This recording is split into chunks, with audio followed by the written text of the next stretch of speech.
Dannylightning here, and a lot of people seem to think that the Focusrite Scarlet range, like the 2i2 or the Scarlet Solo, are just for noobs and they're pretty much junk. Is that true? We're going to find out. There's actually one reason I would highly recommend buying one of these, and two reasons why I would not recommend buying one of these. I'm currently recording this video with a Focusrite Scarlet Solo 3rd generation audio interface, and hey, I think this sounds pretty good, which is the main reason I would recommend this. The sound quality is excellent. You're not getting any bells or whistles or interesting features, but you are getting really good sound quality. If I were to plug in this SSL audio interface, I bet you wouldn't even really hear a difference. At some point during this video, I'm probably going to switch over to the other audio interface, and I'm not going to tell you when I did it. That way you can notice if there's some sort of change in sound quality at any time during this video, so make sure you listen with a really good set of headphones so you can hear any differences if there is any. And as you can see, the little Scarlet Solo is driving my Shure SM7B with no problems. I don't have a cloud lifter, I don't have an audio interface. Well, I definitely have an audio interface. I do not have a gain booster, but it's powering that SM7B fine. Now, I don't know about the 1st or the 2nd generation Scarlet Solo. I hear the preamps were not as good, but I think the 3rd generation's Focusrite Scarlet line has great preamps. So this interface does provide 56 decibels of gain, which is barely enough for something like the Shure SM7B, but it does the job pretty darn well. Let's talk about the two reasons that I would not recommend this. So the Scarlet Solo, no monitor mix and only holds one microphone. That sucks. The audio recording quality does not suck. It sounds really darn good. If you're looking for audio or video equipment to take your videos, live streams, or podcasts to the next level, or if you need some audio plugins to dial in that pro quality sound, check out the affiliate links and information in the video's description. If you truly only need one microphone and an audio interface that has no bells or whistles or extra features, well, the Scarlet Solo is pretty darn good. So if the audio quality is so good, why did I switch to a different audio interface? Well, I wanted the monitor mix and I wanted something that held more than one microphone. With a YouTube channel like this where I do audio and tech reviews, I often need to do more than one microphone at a time. So hey, having a thing with just one microphone input is not ideal. I got really tired of listening to my voice come back into the earphones at a very low volume, and then when I played something on the computer, it was just blaring loud and it blew out my eardrums. So yeah. No monitor mix sucks. But the audio quality of the Scarlet Solo is seriously good. It drives the SM7B no problem. Sure, you might get a little bit of extra preamp noise. For me, that doesn't matter. Maybe if you're a voice actor and you need zero noise at all in the recording, maybe that's going to bother you and you're going to need a cloud lifter or something. But I don't absolutely have to have one. It's not a big deal for me to have a little teeny bit of barely noticeable hum or hiss. Most of the time, you got to crank it up so loud before you even hear it, you're never even going to notice it's there. And by the way, I'm no longer using this. I did switch over to the other audio interface a couple minutes ago, so let me know in the comments if you can tell when I switched over. Put the timestamp that you think I switched into the comments and let me know when I switched over. Let's find if you can really hear the difference between audio quality in a $400 versus a $100 audio interface. And I actually turned the gain up higher on both of these units than I normally would, so the gain is almost cranked to max. Normally I have it a little bit lower, but I did crank it up a little bit higher for this video, just so you can hear more like if there's preamp noise or anything like that on either one of these units. But we currently have the SSL unit recording my voice, so yeah.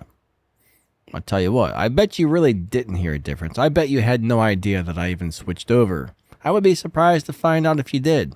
So is this a big old piece of junk that's only for noobs?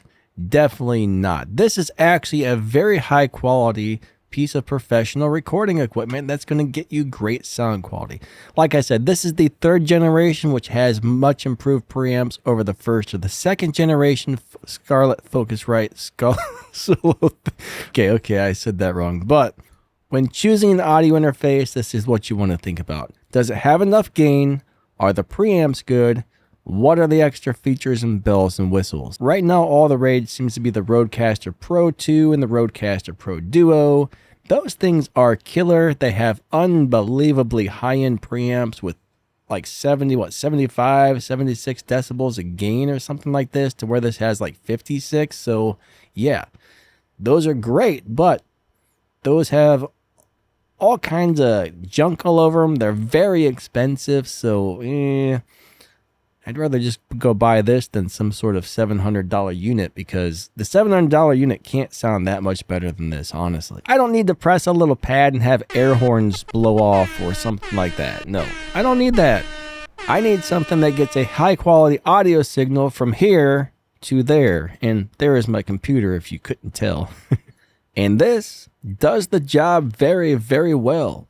I seriously can't understand why they would not add a monitor mix to this. That is the one deal breaker for me, which that's the main reason. Actually, that's the 90% of why I switched over to another interface, was because there's no monitor mix on this, and it sucks not having a monitor mix. I saw the 2i2 add a second knob, and I thought, hey, that's the monitor mix, but it's not. It just controls the speakers that you have plugged into the back of this. So if you have a set of studio monitors plugged into the back of this, the 2i2 or the more expensive ones have a bigger knob on the front that controls the volume of the monitors, and the other knob controls the volume of your headphones, but there's no monitor mix to control the difference between the volume of what you're hearing from your voice coming back into your headphones versus how loud the computer sounds are, and that sucks. There is one workaround for that, is turn your computer sounds down to like 20%. Like turn the actual volume, the main volume on your computer, down to like 20%. That's the only way to deal with that,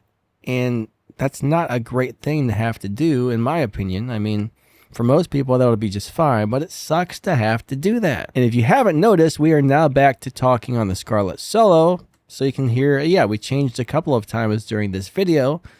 So you can hear if there's really a difference in audio quality between the two units. And I'm going to say not really.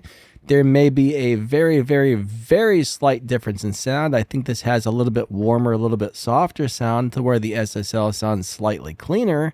But honestly, these are great little units for your average person. I mean, if you only have $100 to spend, the Focusrite Scarlet Solo is killer. Except for it doesn't have a monitor mix, and it only holds one microphone. Well, there we have it. Awesome little unit. Not a piece of junk, not for noobs only. Anybody who needs to record audio would probably be happy with one of these if it had a darn monitor mix.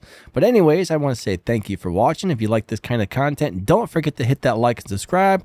If you drop down the video's description, you'll find my Discord server, my other YouTube channels.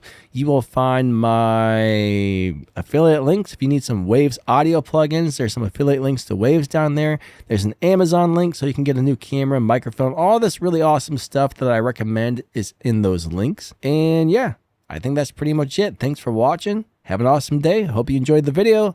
And don't forget to hit that like button and subscribe. Thank you. Thank you very much. Elvis has left the building. All right, I'm not Elvis, but catch you guys later. Hope you enjoyed the video.